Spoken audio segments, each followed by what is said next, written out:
Yo, what's up, YouTube? We're here with this humidifier thing. I'm gonna be taking it apart in this video, as the title says. It is mostly broken, well, actually filled with calcium buildup and all mineral deposits. So I think it is time to just tear it apart. So let's get started. Oh, I don't think my screwdriver would reach that. Let me get a longer one. This should do the trick. Yes, that does it. Huh, I wonder what happened to my other screwdriver. Lost it or something. Something like this, except it was red and black, not blue and clear.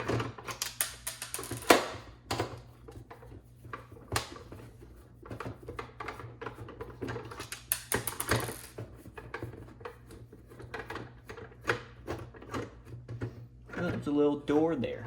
I should open it after I remove the last screw. Oh wait, no, the whole thing will come apart. I don't need to remove that door.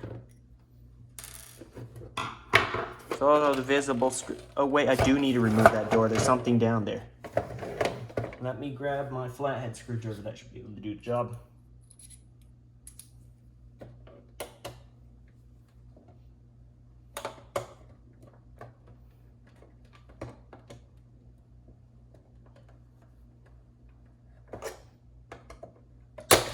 Oh, wow, that flew away. Okay, there's a screw there, holding whatever that is down. That looks like, could be a humidity sensor. So yeah, we'll examine that. Yeah, that very much could be a humidity sensor. It is, after all, connected to the, what looks to be the main board. We'll disconnect that. Here is a clearer shot of it. I'm going to zoom in. There it is. Manufacture date looks to be 2016. That could be a humidity sensor. Alright, what else we got in here? A lot of stuff. Right, that little door, it's here somewhere. Yep, there it is. When a clip broke. Back to my nice screwdriver from iFixit. This is the iFixit Manta toolkit. It's a very nice one. I'll recommend it for building or destroying anything, or repairing anything.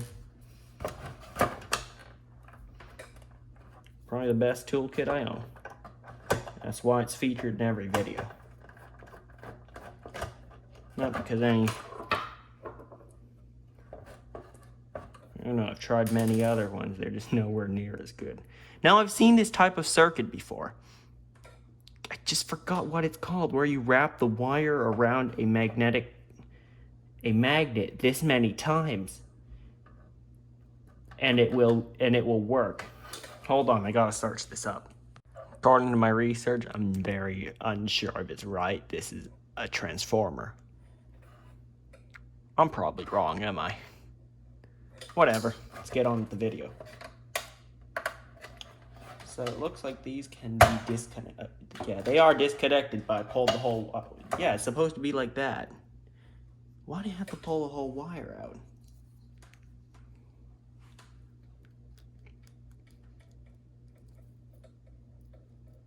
Even if I try to wiggle it gently.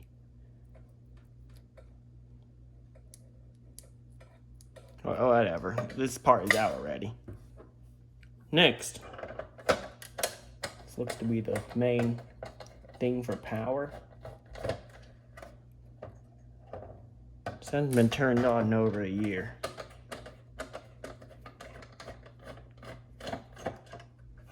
It's quite a long time. This should be safe to work with.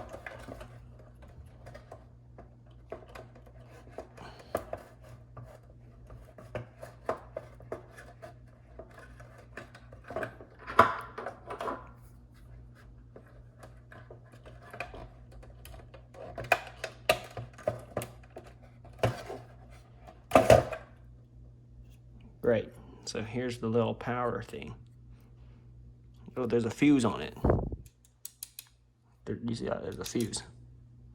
That's what they have for power. Great. Next up is this thing here, which seems to, oh wait, it holds something down there.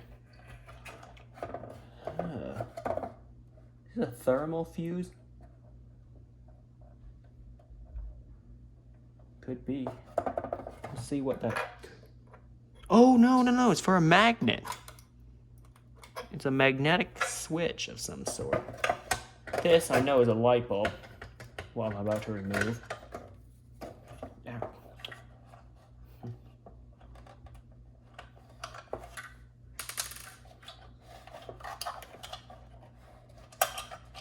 Yep, that's a light bulb. Not sure how many volts it takes.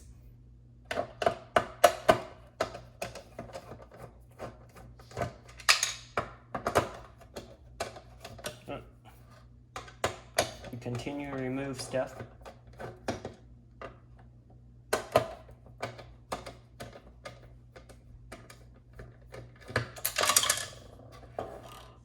Okay, so there's this piece of metal shielding above whatever this is. It's easily removable. There's a few tabs you need to bend. It should all come apart. There it is. Zip tie, need to cut that.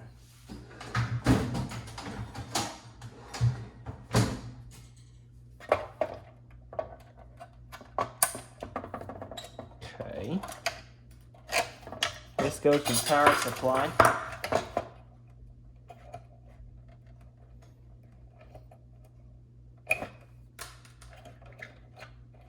This goes to the motherboard, or main board.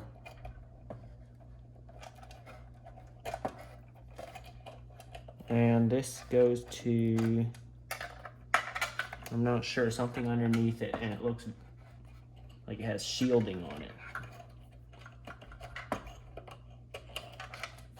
This goes to the main board. This is directly soldered onto it. There's a little bridge right there. There's a transistor, I guess, or an amp. I don't know what that is. But let's, oh, sorry, my arm is blocking everything.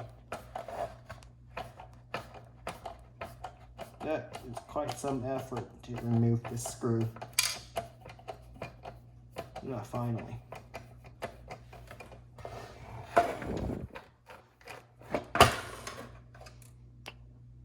Okay, it's out.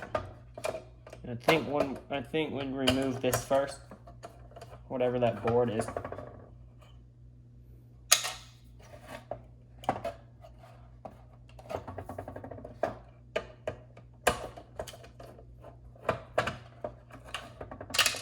It's free to go. And so is this thing. Oh, there's probably one more screw holding in, but okay, it's also connected to this.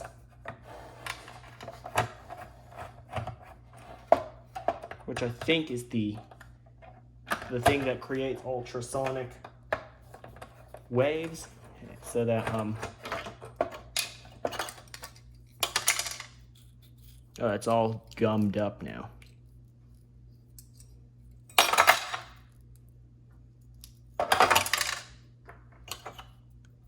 So that, well, it's all gummed up with calcium deposits. I think that's what makes the water turn into vapor.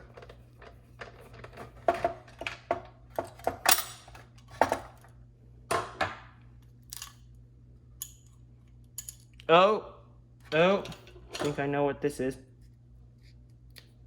If I have to cut one of these wires, that's okay.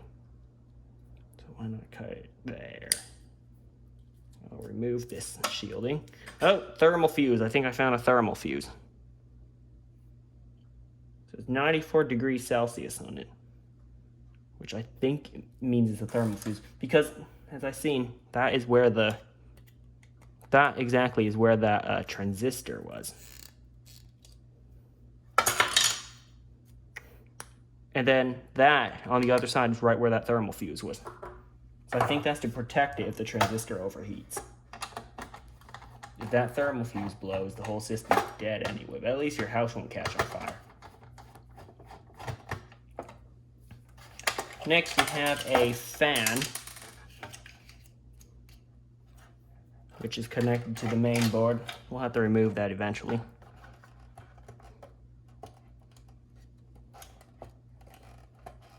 Hold on. Oh, there's a little clip there. Push that down and it should come out.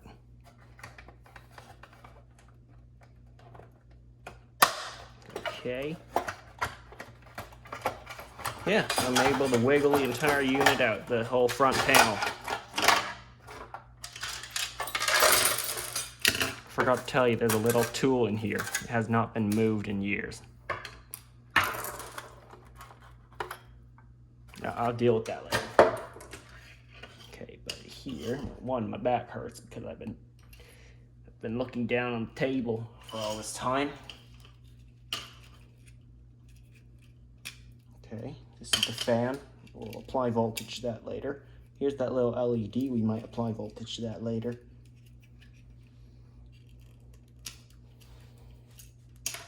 Here's an unknown connector. Forgot where that goes to. Here's the thing for that magnetic switch. And here's a cable that goes somewhere as well. Then we have some microprocessors on the back. And we have the control panel. We're going to be taking this apart as well.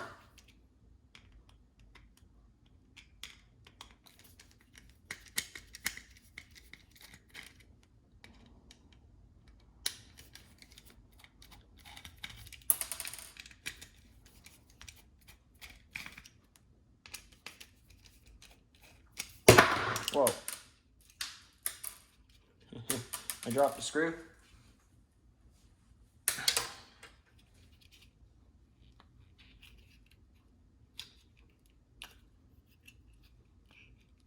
Oh, I see. There's another clip holding the LCD on. That's why it didn't come out. There's the buttons. Try to dismantle the LCD.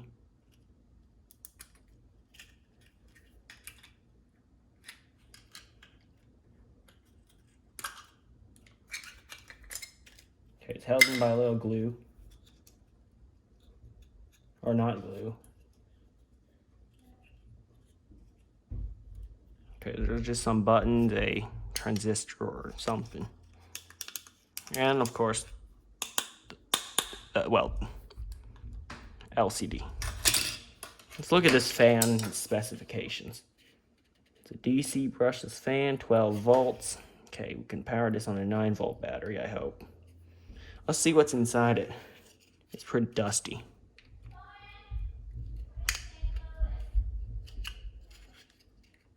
So, here we have the fan. Oh wait, we can actually take it apart. We can take it apart because there's nothing holding it on the other side. Okay, I see. Most computer fans like this one, hang on. Most computer fans like this one have a little retainer clip on that side after you peel the sticker back. That keeps you from pulling the fan apart like that. But that one, because it uses this part that covers it, like a retainer clip, you don't need one on the other side. So that means, I see what that means. Pull this off and remove the whole fan assembly. Okay, so I'm going to remove these connector clips and we can apply voltage to it later.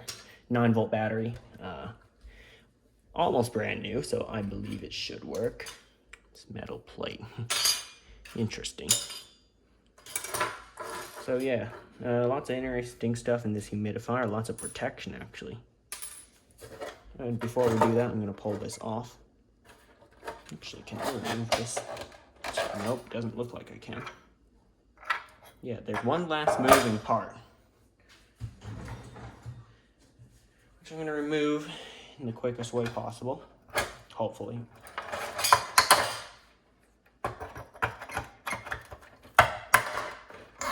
Got it. That was fast. Now you see, where is it? Where is it? Where is it? Where is it? Here it is. This is magnetic. So this detects magnetic fields. And I believe in here is a magnet. So when you do this, it will activate the switch when this is on the switch. But if it's below the switch, I don't think it'll activate. So yeah, that is for the water level. When the water level drops too far, it will deactivate. So then it can't produce steam anymore. So time to go prepare these things to apply voltage to them. Just the light bulb and the fan. I'm not going to apply voltage to anything else. I can't use any real method to determine if it's working. So yeah, let me go prepare those. Right, after giving the fan a bit of cleaning and taking off the wire connector, let's test and also I put some WD-40 in the bearing of the fan after I know I can remove it. So I greased it up a little bit. Let's test the light first. Oh, okay, here we go. It's a blue colored light. As you can see, it's blue color if I illuminate anything. Now just for fun, let's do 36 volts. I bet this will kill it. I hope you're watching that light. Oh my god, I can take 36 volts. It's pretty good. Alright, let's kick it up a notch. We add one battery every time.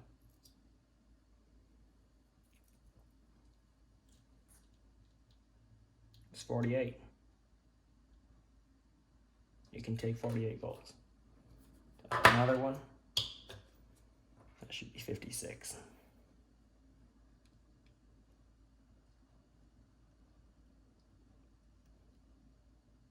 Oh wow, that light is strong. It can take 56 volts, or it's got some kind of voltage regulator. It doesn't look like, oh, there's a resistor. Okay, I see. So that resistor is probably gonna blow first. You see that? There's a resistor on there. Okay, that's what's absorbing all of it. Or at least most of it, I guess.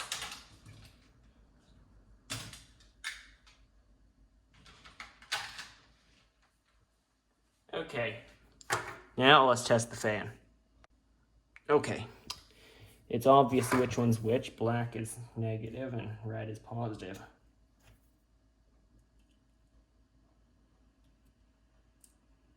And now let me hold it up to you, so I have to somehow hold it down. Yeah, same finger. You hear that? You probably hear it. It's very silent. It has a good airflow.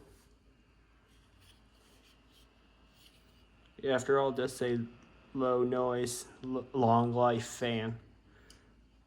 Not much airflow, but it's expected. It's such a small fan.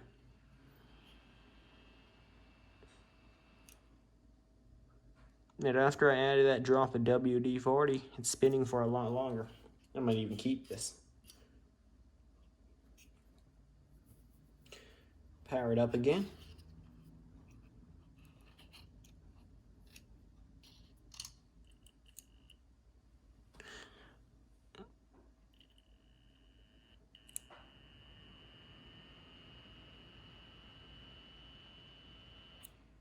Yeah, pretty good.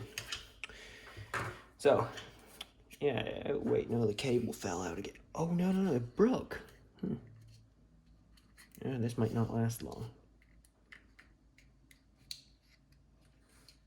Oh no, part of it broke. Oh, whatever. Used anyway, quite used. So I might just tape it down or something here. But yeah, that's it for this video. Thanks for watching, and I'll see you next time. So hit the subscribe button, hit the like button, comment what you think, and I'll see you next time.